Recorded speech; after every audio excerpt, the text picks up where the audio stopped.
नमस्कार। जंगल के किस्से की इस कड़ी में आज एक और रोमांचक कहानी आपके साथ शेयर करने जा रहा हूँ। ये किस्सा भी करीब 10 साल पुराना होगा। सर्दियों की एक रात को हम लोग खाना खाने के बाद बाहर आग सेक रहे थे कैंप पर अपने।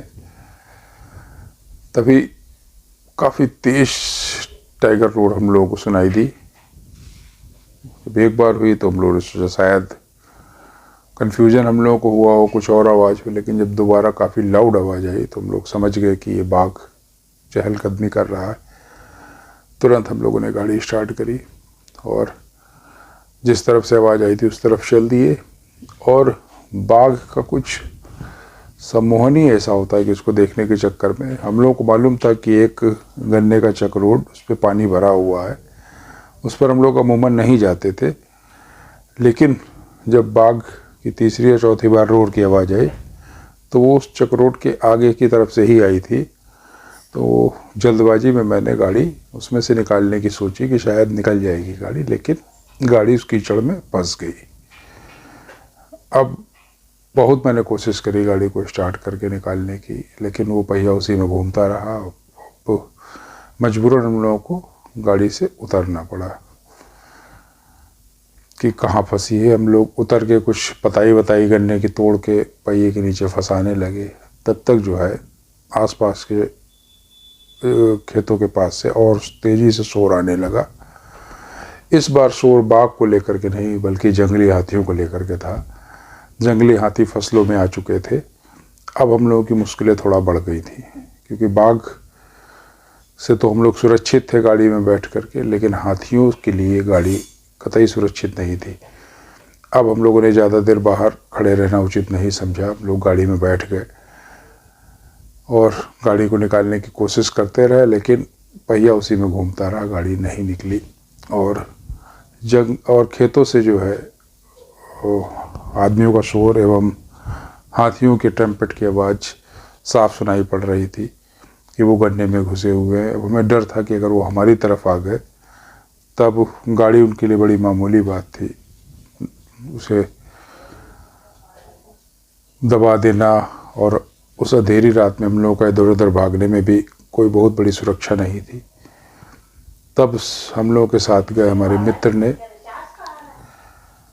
कहा कि भैया आप कोई चारा नहीं हम लोगों के पास, मैं यहाँ पर थोड़ी सी आग जला दे रहा हूँ पताई तोड़ करके, और मैं जा कर के ट्रैक्टर लेके आ रहा हूँ गाँव में, तब तक आप लोग यहीं खड़े रहिए या मेरे साथ चलिए। यही ऑप्शन था कि गाड़ी छोड़ के हम लोग एक साथ तीनों लोग चले जाए। तो गाड़ी पर रहना उचित नहीं समझा, इसलिए हम तीनों लोग उन गन्नों के खेतों के रास्तों के बीच अंधेरे में एक टॉर्च के सहारे करीब 2 किलोमीटर दूर तक एक अपने मित्र के घर पहुँचे। उनको हमने अपनी स्थिति बताई, ऐसी ऐसी बात हो गई, हमारी गाड़ी फला जगह फंसी हुई है। उन्होंने कहा बिल्कुल मैं भी चलता हूँ आपके साथ। उस वक्त रात के करीब 11 बज गए थे, लेकिन हमारे आसपास गांव के लोग इतने अच्छे स्वभाव के हैं, वो जानते हैं कि हम लोग यहाँ इस कार्य के लिए हैं, पर्यावरण संरक्षण के लिए, तो उनका हर तरीके से हम लोगों को सहयोग रहता है। उन्होंने तुरंत ट्रैक्टर निकाला। अब हम लोग सोच रहे थे कि हम लोगों के पहुंचने से पहले अगर हाथी कार के पास आ गए होंगे तब तो उन्होंने कार को बुरी तरीके से डैमेज कर दिया होगा। लेकिन खुशनसीबी रही कि जब हम वहाँ पहुँचे तो हाथी वहाँ पे नहीं आए थे। जल्दी जल्दी निकल करके रास्ते से गाड़ी को बांधा किया और आनन फानन में गाड़ी हमारी कीचड़ से बाहर निकल आई और हम लोग सीधे वापस कैंप पर आ गए। जबकि उस समय आसपास बाघ भी था हमारे और हाथी भी थे। ऐसी स्थिति में गाड़ी का फंस जाना, तो हम लोग के पास और कोई चारा ही नहीं था कि हम पैदल चल करके अपने मित्र के घर जाएं। और ऐसे में ये रिस्क लेना, खतरा तो हो सकता था कि हाथी या बाघ कहीं से भी निकल सकते थे, लेकिन जब आपके पास कोई रास्ता ना हो तो आपको ऐसे स्टेप लेने पड़ते हैं। लेकिन वो वक्त और था, वो समय और था। अब धीरे धीरे समय बदलता जा रहा है, शरीर भी उतना फिट नहीं बचा है, तो अब मैंने रात में निकलना काफ़ी कम कर दिया है।